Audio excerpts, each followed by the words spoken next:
TGV మరియు city news ప్రేక్షకులకు నమస్కారం. నవరాత్రుల్లో దేవీ వైభవం కార్యక్రమానికి స్వాగతం. దధానా కరపద్మాభ్యం అక్రమాలా కమండలు దేవీ ప్రసీదతో మయి బ్రహ్మచారిణ్యనుత్తమా బ్రహ్మచారిణ్యనుత్తమా. ప్రసన్న వదనంతో ఒక చేత అక్షమాల, మరొక చేతిలో కమండలాన్ని ధరించి ఉత్తమురాలైన శ్రీ బ్రహ్మచారిణీ దేవి మాకు ప్రసన్నురాలవు కమ్ము, మమ్ములను ఆశీర్వదింపుము అని వేడుకుంటూ ఆ దేవికి ప్రణతులు సమర్పించే సమయమిది. ప్రసన్న వదనంతో ఒక చేత అక్షమాల, మరొక చేతిలో కమండలాన్ని ధరించి ఉత్తమురాలైన శ్రీ బ్రహ్మచారిణీ దేవి మాకు ప్రసన్నురాలువు కమ్ము, మమ్మలను ఆశీర్వదింపుము అని వేడుకుంటూ ఆ దేవిని ఆహ్వానింపచేసి ఆ దేవికి షోడశోపచార పూజలను సమర్పించే సమయము ఇది. శరన్నవరాత్రుల్లో భాగంగా ముగ్గురమ్మల మూలపుటమ్మ దుర్గమ్మ రెండవ రోజు బ్రహ్మచారిణి వేషధారిణి అయ్యి భక్తులను అనుగ్రహిస్తుంది. ఈ సందర్భంగా బ్రహ్మచారిణీ దేవి రూప వైశిష్ట్యాన్ని తెలుసుకుందాం. దుర్గాదేవి యొక్క 9 శక్తి రూపాలలో ద్వితీయ స్వరూపం బ్రహ్మచారిణి. బ్రహ్మచారిణిలో బ్రహ్మ అనే పద శబ్దార్థం తపస్సును సూచిస్తుంది. బ్రహ్మచారిణి అంటే తపశ్చరిణి, గొప్ప తపస్సును ఆచరించినది అనే గొప్ప భావం ఇక్కడ ప్రస్ఫుటమవుతుంది. తపోవేదం, వేదతత్వం, తపస్సు అన్నవి బ్రహ్మ శబ్దార్థాలే. బ్రహ్మచారిణి స్వరూపం సంపూర్ణ జ్యోతిర్మయమైన అత్యంత భవ్యమైనది. ఆది పరాశక్తి అఖిల బ్రహ్మాండాలకు ఆధారం, ఆలంబన. సకల సృష్టి స్థితి లయలను సక్రమంగా నడిపించే అద్వితీయమైన పరబ్రహ్మ పదార్థం. శివాని అయిన అమ్మవారితో కూడి ఉన్నప్పుడే అయ్యవారైన సదాశివుడు శక్తియుక్తుడై సృష్టి కార్యక్రమాలను నెరవేర్చగలుగుతున్నారు. శక్తి లేని స్వామి స్థానువే. అందుకే హరిహర బ్రహ్మలు జగన్మాతను ఆరాధించి అనుగ్రహం పొంది సృష్టి స్థితి లయాతులను క్రమం తప్పకుండా నెరవేర్చుతున్నారు. వారు పుణ్యాత్ములు కాబట్టి ఆ జగదాంబను సేవిస్తూ వారి వారి విధులు నిర్వర్తిస్తున్నారు. పుణ్యవిహీనులు అయిన లోకులకు అంతటి భాగ్యమెక్కడిది? జగదాంబను సేవించనిచో ఆమె అనుగ్రహం ఎలా భక్తులకు సిద్ధిస్తుంది? అందుకే ఆది శంకరాచార్యుల వారు సౌందర్యలహరి విన్యాసానికి శ్రీకారం చుట్టి జీవులు సకల లోకాలకు శక్తి నింపే అమ్మను ఉపాసించే ద్వికాలాలను పేర్కొన్నారు. అమ్మ శక్తిని, ఆ జగదాంబ దీప్తిని అందుకోవడానికి అనువైన పుణ్యకాలాలు 2. వసంత ఋతువులో చైత్రమాసం, శరత్ ఋతువులో ఆశ్వయుజ మాసం.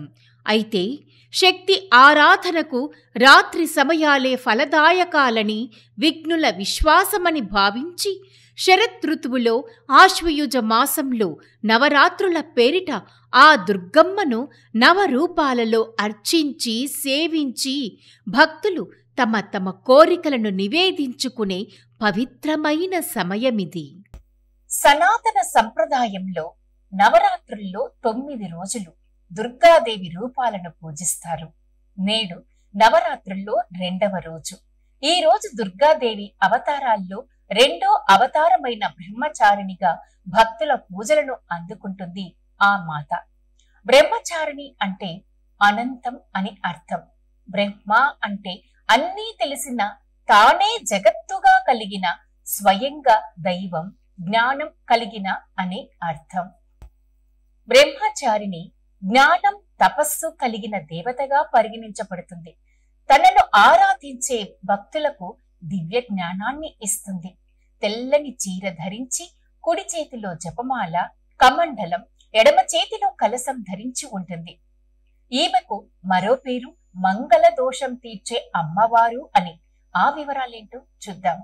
పూర్వజన్మలో హిమవంతుని కుమార్తె అయిన పార్వతీదేవి పరమేశ్వరుని భర్తగా పొందటానికి దేవఋషి అయిన నారద మహర్షి ఉపదేశానుసారం అత్యంత కఠినమైన తపస్సు చేసింది. ఈ కఠోర తపస్సు కారణంగానే ఈమెను తపశ్చారిణి అని, బ్రహ్మచారిణి అన్న నామంతో పిలువబడుతుంది. ఈమె 1000 సంవత్సరాలు కేవలం ఫలాలు మాత్రమే ఆరగించి గొప్ప తపస్సు చేసింది. 100 సంవత్సరాలు కేవలం శాకంపై జీవించింది. మరికొన్ని సంవత్సరాలు కటిక ఉపవాసం చేసి ఆకాశం క్రింద అనగా భూమిపై ఎండా వానలను లెక్క చేయక ఎన్నో కష్టాలను సహించి కఠిన తపస్సు చేసింది. తరువాత 300 సంవత్సరాలు రాలిన ఆకులను తింటూ ధ్యానంలో అహర్నిశలు పరమేశ్వరుని ఆరాధన చేస్తూ ఎన్నో సంవత్సరాలు జలాన్ని మాత్రమే స్వీకరిస్తూ నిరాహారంగా తపస్సు చేసింది. అందుకే ఈమెను తపశ్చారిణి అను నామంతో అర్చిస్తారు భక్తులు. నవరాత్రులలో 2వ రోజున ఓం హ్రీం క్లీం బ్రహ్మచారిణ్యై నమః అనే మంత్రాన్ని భక్తితో విశ్వాసంతో బ్రహ్మచారిణిని ఆరాధిస్తే కోరిన కోరికలన్నీ త్వరగా నెరవేరుతాయని, జ్యోతిష్య శాస్త్రం ప్రకారం బ్రహ్మచారిణి అమ్మవారిని పూజించడం ద్వారా జాతకానికి సంబంధించిన మంగళ దోషాలు, దాని నుండి ఉత్పన్నమయ్యే అన్ని రకాల సమస్యలు తొలగిపోతాయని ప్రతీది. బ్రహ్మ తేజో విరాజిత తపశ్చర్యతో సాత్వికతను నింపుకున్న తల్లి, అంగారకుని నియంత్రించి అంగారక దోషం నుండి కన్యలను కాపాడుతుంది ఈ బ్రహ్మచారిణీ దేవి. నవరాత్రులలో 2వ రోజున ఓం హ్రీం క్లీం బ్రహ్మచారిణ్యై నమః అన్న మంత్రాన్ని భక్తితో విశ్వాసంతో జపిస్తే, బ్రహ్మచారిణీ దేవిని అర్చిస్తే ఆ మాత భక్తులకు సిద్ధులకు గొప్ప ఫలాలను ప్రసాదిస్తుంది అన్నది ప్రతీతి. ఈ దేవి కృప వల్ల సాధనకు తపస్సు, త్యాగము, వైరాగ్యము, సదాచారం, సంయమనం వృద్ధి చెందటంతో పాటు సర్వత్రా విజయం లభిస్తుందని పురాణాలు తెలియచేస్తున్నాయి. ఈ బ్రహ్మచారిణి అమ్మవారికి మల్లెపూలంటే చాలా ఇష్టం.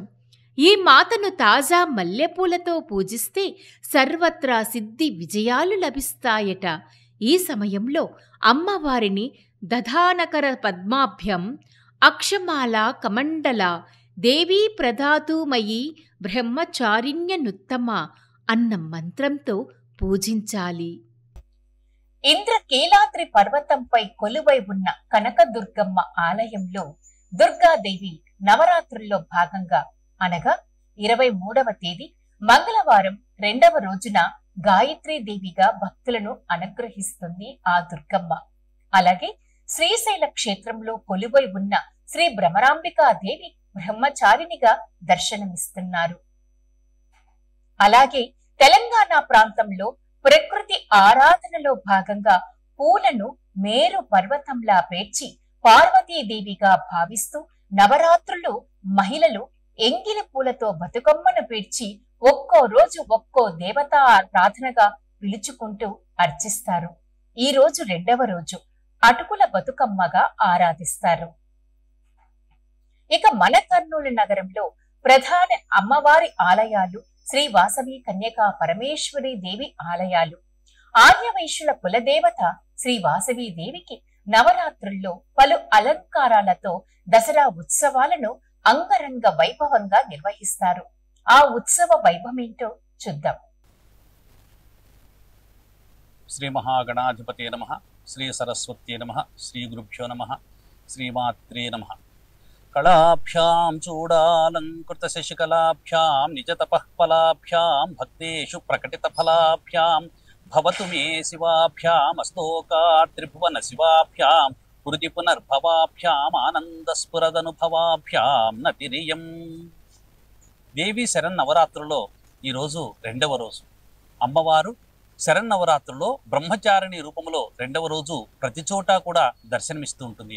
దధానాకర పద్మాభ్యాం, అమ్మవారు చేతిలో ఏం పట్టుకొని ఉంటుందయ్యా అంటే బ్రహ్మచారిణి రూపంలో ఉన్నటువంటి ఆ యొక్క జగదంబ దదానాం కరపద్మాభ్యాం శూలహస్తం, అమ్మవారు ఒక చేతిలో పద్మం పట్టుకొని ఉంటుంది, శూలం ఒక చేతిలో ధరించి ఉంటున్నటువంటిది ఆ యొక్క అమ్మవారు. ఈ రెండవ రోజు అయినటువంటి బ్రహ్మచారిణి రూపంలో ఉన్నటువంటి అమ్మవారు బ్రహ్మచార్యాణ్యనుత్తమాహ. ఆ బ్రహ్మచారిణి రూపంలో ఉన్నటువంటి జగదంబ ఈ రోజు సాధన కోసం ఉపయోగపడేటువంటి దివ్యమైనటువంటి రూపంతో మనకు దర్శనమిస్తుంది. ఏంటయ్యా ఈ సాధన అంటే, ఒక దశలో ఉన్నటువంటి పిల్లలు కానీ, విద్యార్థి దశలో ఉన్నటువంటి వారు కావచ్చు, యోగ సాధన చేసేటువంటి పెద్ద పెద్ద వాళ్ళు కావచ్చు, మంత్ర సాధన చేయాలంటే హస్తమాల కమండలోహో, ఒక చేతిలో హస్తంలో మాల అంటే అక్షమాల పట్టుకొని ఉంటుంది, కమండలం ఒక చేతిలో ధరించి ఉంటుంది. అక్షమాల, కమండలము, పద్మము ధరించినటువంటి ఈ బ్రహ్మచారిణి రూపంలో ఉన్నటువంటి అమ్మవారిని ఈరోజు మనం అందరం కూడా దర్శనం చేసుకోవాలి అన్నారు. ఇలాంటి రూపంలో ఉన్నటువంటి అమ్మవారిని మనము దర్శనం చేసుకుంటే మనం ఎలాంటి ఫలితాన్ని పొందవచ్చు అని సాక్షాత్తుగా అమ్మవారే తను సొంతంగా తనంతట తానుగా ఆచరించి అందరికి కూడా చూపించింది. ఒకానొక సందర్భంలో హిమవంతుడికి మేనకకు పుత్రిగా వచ్చినటువంటి ఈ జగదంబ అయినటువంటి సతీదేవే ఇప్పుడు హైమవతిగా వచ్చేసింది. హైమవతిగా వచ్చినటువంటి అమ్మవారు శైలపుత్రిగా ఉన్నటువంటి యొక్క జగదంబ, హిమవంతుడు మేనకల కూతురుగా వచ్చినటువంటి యొక్క జగదంబ పరమేశ్వరుడి యొక్క గొప్పతనాన్ని గూర్చి ఋషుల ద్వారా తెలుసుకున్నది. తన ఇంటికి వస్తున్నటువంటి మహర్షులందరూ కూడా హిమవంతునికి పరమేశ్వరుని యొక్క గొప్పతనాన్ని గూర్చి చెబుతూ ఉంటే ఎలాగైనా సరే పరమేశ్వరుని భర్తగా పొందాలి అని అనుకున్నటువంటి ఆ యొక్క జగదంబ ఒకరోజు తల్లితో అడుగుతుంది, అమ్మా నేను పరమేశ్వరుని భర్తగా పొందాలి, ఆయన భర్తగా పొందడానికి నేను తపస్సు చేస్తానమ్మా అని చెప్పేసి, తపస్సులకు వెళతాను అని చెప్పేసి తల్లిని అడిగితే అప్పుడు తల్లి అంటుంది, అమ్మా వనములేల ముగ్ధ వనితలేల, అమ్మ నువ్వు చాలా సుకుమారంగా పెరుగుతున్నటువంటి అమ్మాయి, ఎక్కడో వనములలో అడవులలో వెళ్ళి కందమూలాలు తింటూ నిద్రాహారాలు మాని శరీరాన్ని శుష్కింప చేసుకుని క్రూర మృగములు సంచరించేటువంటి అడవుల్లో నువ్వు ఎలా తపస్సు చేసుకుంటావమ్మా? వద్దమ్మా, ప్రశాంతంగా ఇంట్లో కూర్చో. ఒకవేళ నీవు శివుణ్ణి సేవించాలి, శివుని గురించి తపస్సు చేయాలి అని అనుకుంటే మన ఇంట్లోనే ఒక మూల కూర్చొని తపస్సు చేసుకో. నీకు మంచి వనాన్ని మీ నాన్నగారు తయారు చేశారు, మంచి సెలయేరున్నాయి, ఆ సెలయేరులో నీరు తీసుకొని రా, పరమేశ్వరుని అభిషేకం చేయి. మంచి మంచి పట్టు పీతాంబరములు మన గృహం నిండా ఉన్నాయి, ఆ పట్టు పీతాంబరములు శంకరునికి అలంకరింపు. అంతేకాదు ఆయనకు మంచి దండలు, కడియాలు, మాలలు ఇవన్నీ కూడా అలంకరించి చక్కగా భస్మముతో అలది మన దగ్గర పండేటువంటి అనేక రకములైనటువంటి పూస్తున్నటువంటి పువ్వులతో ఆయన అర్చన చేయవమ్మా, ఇంటనే కూర్చొని తపస్సు చెయ్యి అని చెప్పి మేనక చెప్తుంది. అప్పుడు శైలపుత్రిగా ఉన్నటువంటి అమ్మ, ఇప్పుడు బ్రహ్మచారిణిగా ఉన్నటువంటి ఆ అమ్మ అంటుంది, అమ్మ వాళ్ళ యొక్క తల్లి అయినటువంటి మేనకాదేవితో, నువ్వు చెప్పింది సబబుగానే ఉన్నది, పరమేశ్వరుని పూజిస్తాను, కానీ పరమేశ్వరుని సేవించేటువంటి సమయంలో మన ఇంటికి ఎవరైనా వస్తే నన్ను చూసి మీ కూతురు ఏం చేస్తుంది అని అడుగుతారు. అడిగితే అప్పుడు ఏమంటావు నువ్వు? పరమేశ్వరుని గురించి తపస్సు చేస్తుంది అంటారు. అయ్యో అట్లనా అని చెప్పేసి పరిగెత్తుకుంటూ అందరూ నా దగ్గరకు వచ్చేస్తారు. ఏం పూజ చేస్తున్నావు అని చెప్పేసి నేను చేస్తున్నటువంటి పూజను ఆశాంతం వారు గమనిస్తారు. నన్ను మనసు కదిలేటట్లుగా వాళ్ళు మాట్లాడేటువంటి మాటలన్నీ కూడా పరమేశ్వరుని యొక్క సేవను కాదు కదా, వచ్చినటువంటి వారి వైపు ఎవరు చూస్తున్నారా, ఎవరేం మాట్లాడుతున్నారని నా మనసు అటువైపు పొరలిపోతుందమ్మా. దయచేసి తపస్సులు చేసుకోవడానికి, మనసు ఏకాగ్రతగా ఉండడానికి ఏకాంతంగా పూజ చేయడమే సరైనటువంటి పద్ధతి, కాబట్టి నేను వనములకు వెళతాను అని చెప్పేసి తల్లితో మొరపెట్టుకుంటుంది. తండ్రితో అనుమతి తీసుకుని కొంతమంది చెలికత్తెలను వెంటబెట్టుకుని సతీదేవి ఆ శైలపుత్రిగా వచ్చినటువంటి అమ్మవారు వనములకు వెళ్ళి తపస్సులు చేసుకుంటుంది. వనములకు వెళ్ళేటువంటి సమయంలో అమ్మవారి యొక్క వేషాన్ని గూర్చి ఇక్కడ ప్రస్తావిస్తున్నారు మహర్షులు. ఏం చెప్తున్నారు? దధానాకర పద్మాభ్యాం అక్షమాల కమండలూహు, చేతిలో పద్మము పట్టుకున్నటువంటిది, కాషాయ వస్త్రం ధరించినటువంటిది, రుద్రాక్షమాల ధరించినటువంటిది, రుద్రాక్షమాలను చేతిలో పట్టుకొని ఒక కమండలాన్ని చేతితో పట్టుకొని జటాజూటంలాగా జూటం పెట్టుకొని ఆ యొక్క కొప్పు కూడా రుద్రాక్షమాలను ధరించినటువంటిది. అమ్మవారు చక్కగా ముఖానికి నుదుటి పైన విభూతిని అలదుకొని ఒళ్ళంతా కూడా విభూతి ధరించినటువంటి ఆ పార్వతీదేవి సాక్షాత్తుగా హిమవంతుని యొక్క కూతురైనటువంటి ఆమె తపస్సులకు వెళ్ళింది. కొంతకాలం ఆ యొక్క పరమేశ్వరుని గూర్చి ఒంటి కాలు పైన తపస్సు చేసింది. పగలనక రేయనక ఇది పగలని ఇది రేయని ఇది ఎండ వాన ఇది అని తలపక తాను పరమేశ్వరుని గూర్చి 1,000,000 సంవత్సరంబులు తపంబులు చేశానంటాడు. చాలా సంవత్సరాలు తపస్సు చేసిందంట పరమేశ్వరుని భర్తగా పొందాలని చెప్పేసి. ఎన్ని సంవత్సరాలయ్యా అంటే, పరమేశ్వరుని భర్తగా పొందేంత వరకు నేను వెనక్కి వెళ్ళను, నా మనసులో ఉన్నటువంటి సంకల్పము సఫలీకృతము కావాలి, అంతవరకు వెనక్కి వెళ్ళను అని చెప్పేసి అమ్మవారు కఠోరమైనటువంటి నియమాలతో తపస్సు చేసింది. ఊర్ధ్వబాహు పంచతపాహ మాసాహారో జితేంద్రియ అంటారు. అంటే 2 చేతులు పైకెత్తిలా పట్టుకొని 4 పక్కల కూడా పంచతపాహ అగ్నిగుండాన్ని చుట్టూ కూడా ఏర్పాటు చేసుకుని వేసవి కాలంలో కుడికాలు బొటన వ్రేలు పైన నిలబడి ఒంటి కాలుతో పరమేశ్వరుని గూర్చి ఆ సూర్యుని యొక్క గమనాన్ని గూర్చి చూస్తూ తపస్సు చేసింది. అంతేకాదు మాసాహారం, నెలకు ఒక్కసారి మాత్రమే ఆహారం తీసుకొని కొంతకాలం తపస్సు చేసింది. ఆ తర్వాత శీతాకాలంలో డిసెంబర్ మాసంలో నీళ్లలో కంఠం వరకు నీళ్లు ఉండేలాగా మునిగిపోయి ఆ నీళ్లలో కూర్చొని చలికి భగవంతుడైనటువంటి పరమేశ్వరుని గురించి తపస్సు చేసింది. ఈ విధంగా కొంతకాలము పర్ణములు, పండ్లు, ఆకులు మాత్రమే తిని తపస్సు చేసింది. కొంతకాలం గాలిని మాత్రమే తీసుకొని పరమేశ్వరుని గురించి తపస్సు చేసింది. కొంతకాలం ఆకులు కూడా తినకుండా పరమేశ్వరుని కోసం తపస్సు చేసింది. కాబట్టి ఆ రోజు నుంచి ఆమె అపర్ణ అని చెప్పేసి అందరి చేత ప్రస్తుతించబడింది. తపస్సులకు వెళుతూ ఉంటే తల్లి వద్దనింది. తల్లి వద్దన్నప్పుడు తపస్సులకు వెళుతూ ఉంటే ఆమె ఎలాగైనా పరమేశ్వరుని భర్తగా పొందాలని ముందుకు వెళుతుంది. కాబట్టి వద్దు అన్నదానికి ఆమెకు ఉమా అనేటువంటి పేరు సార్థకమైపోయింది. ఈ విధంగా ఎన్నో నామములతో కీర్తించబడేటువంటి బ్రహ్మచారిణి రూపములో ఉన్నటువంటి అమ్మవారిని ఈరోజు మనము దర్శనము చేసుకుంటే మన తపశ్శక్తి ఫలిస్తుంది. మనకి ఏదైనా ఒక మంత్రోపదేశం ఇచ్చింటారు గురువు గారు, ఆ మంత్రాన్ని ఈరోజు సాధన చేసినటువంటి వారు ఈ రోజు అమ్మవారిని దర్శనం చేసుకుంటే మంత్రము సిద్ధిస్తుంది అని చెప్పేసి శ్రీమద్ దేవి భాగవతంలో చెప్పబడింది. అలాంటి జగదమ్మను ఈరోజు ప్రతి ఒక్కరు కూడా గుడులకు వెళ్ళి దర్శించండి. అమ్మవారికి ఈరోజు ప్రీతికరంగా పొంగలి నైవేద్యాన్ని ఏర్పాటు చేయాలి అన్నారు. దేవి శరన్నవరాత్రుల్లో ప్రతిరోజు మధుర పదార్థం తీపుతో పాటుగా అదనంగా ఒక నైవేద్యాన్ని పెట్టాలి.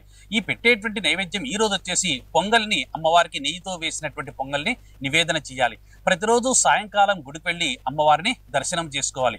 వీలైతే శనగలు ఉడికిచ్చి శనగలు ప్రతిరోజు కూడా అమ్మవారికి నైవేద్యంగా పెట్టాలి అన్నారు. విశేషించి ఈ దేవి శరన్నవరాత్రుల్లో 9 రోజులు కూడా సాయంకాల సమయంలో కుమారి పూజ, సువాసిని పూజ అనేటువంటి పూజలు చేస్తూ ఉంటారు.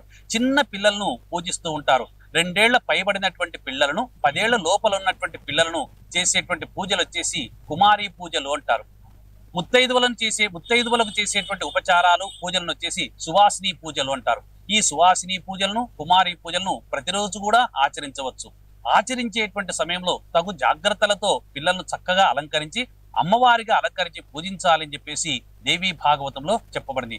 ఇంతటి అద్భుతమైనటువంటి ఫలితాలను ఇచ్చేటువంటి జగదంబ ఈ రోజు బ్రహ్మచారిణిగా మనకు దర్శనమిస్తుంది. కావుననే బ్రహ్మచర్యం వల్ల మానవుడు సాధించలేనిది ఏదీ లేదు అని చెప్పడానికే అమ్మవారు బ్రహ్మచారిణిగా ఉండి తపస్సులు చేసి పరమేశ్వరుని తను భర్తగా పొందడం అనేటువంటిది జరిగింది.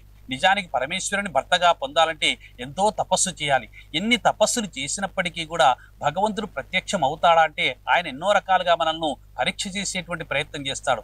ఆమె తపస్సు చేస్తుంటే ఒకరోజు ఆయనే ఒక చక్కగా యువకుడైనటువంటి మంచి బ్రహ్మచారిగా వచ్చాడు. నన్ను పెళ్లి చేసుకో, ఆ పరమేశ్వరుని పెళ్లి చేసుకుంటావు, ముసలి ఎద్దునెక్కి తిరుగుతుంటాడు, జటాజూటం పెట్టుకుని ఉంటాడు, అందంగా ఉండదు, వాళ్ళంతా బూడిది పూసుకుంటాడు, అలాంటి వాడిదా నువ్వు పెళ్లి చేసుకుంటావు, అలాంటి వాడి కోసమా ఇంత కఠోరమైన తపస్సు చేస్తున్నావు అని చెప్పేసి బ్రహ్మచారి రూపంలో ఉన్నటువంటి పార్వతీదేవితో అంటే ఆమె గుర్తించలేక వచ్చినటువంటి వాడు పరమేశ్వరుడిని తెలుసుకోలేక అతన్ని నిందిస్తుంది.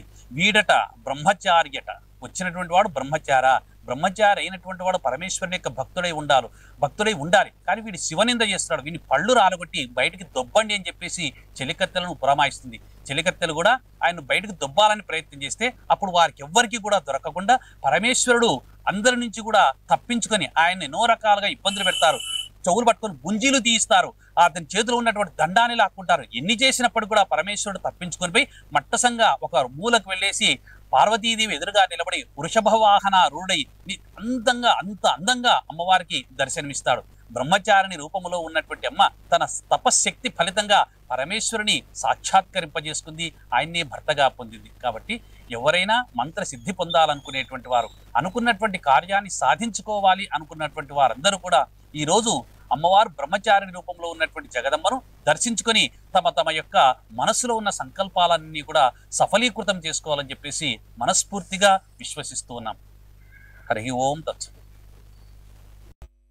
ఈ నవరాత్రుల ఉత్సవాలు భక్తులను అనుగ్రహించడానికి అమ్మ ఏర్పాటు చేసిన గొప్ప ఆధ్యాత్మిక ఉత్సవం.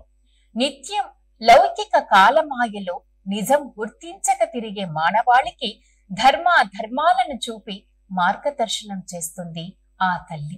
లోకులను తమ బిడ్డలుగా భావించే ఆ తల్లికి భవ్యమైన భక్తి నీరాజనాలు అందించే చక్కటి సమయం ఈ సమయం. ఇదే దసరా మహోత్సవం.